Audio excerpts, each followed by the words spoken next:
చాలా మంది favourite cinema 'Vaishali'. 'వర్షం ముందుగా' సాంగ్. అందరికి చాలా ఇష్టమైన సినిమా. ఆ రిఫరెన్స్‌తో రావడంతో 'వైశాలి' కాంబో రావడంతో అందరూ ఎక్సైట్ అయ్యారు. 'శబ్దం' మూవీకి. అయితే ఆ మూవీ ఎట్లా ఉంది థియేటర్‌లో అనేది మనం ఒకసారి చూస్తే 'ఆది పినిశెట్టి' ఒక పారానార్మల్ యాక్టివిటీస్ యొక్క ఇన్వెస్టిగేటర్ అన్నమాట. అతని ఇంట్రొడక్షన్ అట్లా వస్తది. వచ్చిన తర్వాత అతన్ని సస్పీషియస్‌గా ఒక యూనివర్సిటీలో జరుగుతున్నటువంటి సస్పీషియస్, మిస్టీరియస్ డెత్స్ జరుగుతున్నప్పుడు వాటిని ఫైండ్ ఔట్ చేయమని అతన్ని పంపిస్తారు. అతనికి అసిస్టెంట్‌గా లక్ష్మీ మీనన్ ఉంటుంది 'లైలా'. సో, ఈ క్యారెక్టర్‌ని లక్ష్మీ మీనన్ క్యారెక్టర్‌ని రాస్తున్నారు. 'ఆది పినిశెట్టి' అంటే నాకు చాలా ఇష్టం. మంచి యాక్టర్. అతని క్యారెక్టర్ కూడా బావుంది. మీకు మూవీలో బిగ్గెస్ట్ హైలైట్ ఏంటి అంటే sound effects, Thaman background music అంటే ఆ కైండ్ ఆఫ్ ఫీల్‌ని క్రియేట్ చేసే కొన్ని sound effects especially BGM, sound effects. VFX కాస్త డల్ ఉంది గానీ, సౌండ్ ఎఫెక్ట్స్‌ని భలే ప్లాన్ చేశారు. తమన్ బ్యాక్‌గ్రౌండ్ మ్యూజిక్ ఇరగదీసి అవతలేసాడసల. వెయిట్ చేస్తున్నాడు మంచి హర్రర్‌ది ఏదైనా దొరికితే దానికి తగ్గట్టు ఇద్దామా అని తమన్ వెయిట్ చేస్తున్నట్టున్నాడు. ఆ విషయం చాలా క్లియర్‌గా కనపడింది థియేటర్‌లో.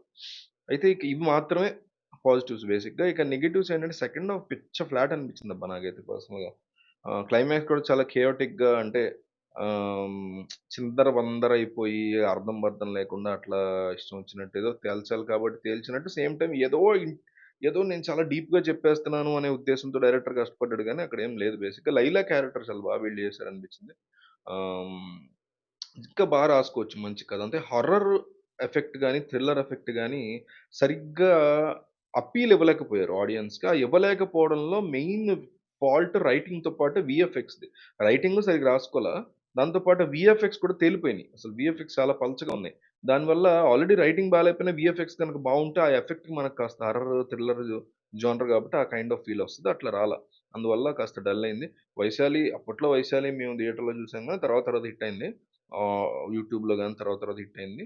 ఇది పెద్దగా సూపర్ డూపర్‌గా ఏం ఆడుతుందని అనుకోవట్ల. నా పర్సనల్ ఒపీనియన్ ఏంటంటే ఈ మూవీ నాకు పెద్దగా నచ్చలేదు. నేనసలు రికమెండ్ చేయట్లేదు. Not recommended. ఇక కమర్షియల్‌గా చూసుకుంటే ఈ మూవీ 'వైశాలి' రిఫరెన్స్ ఉంది. And horror kind of thriller genre గాబట్టి మేబీ జనాలు బోర్ కొడితే ఇలాంటి జోనర్‌కి ఎట్లైనా వెళ్తారు గాబట్టి అండ్ ఆల్సో 'వైశాలి' రిఫరెన్స్ అనేది హెల్ప్ అవుద్ది కూడా ఆ కాంబినేషన్ గాబట్టి తక్కువ బడ్జెట్‌లోనే కొన్నారు తెలుగు గూడా మార్కెట్. మేబీ కమర్షియల్‌గా వర్కౌట్ అయ్యే ఛాన్సెస్ కొద్దిగా కనపడుతున్నాయి. ఖచ్చితంగా ఫ్లాప్ అయిద్దిరా అనుకునేంత లేదు. అట్లాగని అబ్బా! సూపర్ హిట్ అవుద్దిరా అనుకునేలా గూడా లేదు. చెప్పలేం అన్నట్టుగా ఉంది కథ. సో, చూద్దాం ఏమవుతుందో. ఆల్రెడీ ఎవరన్నా చూసుంటే మీకేమనిపించింది ఈ మూవీకి సంబంధించినటువంటి థింగ్ కామెంట్ చేయండి.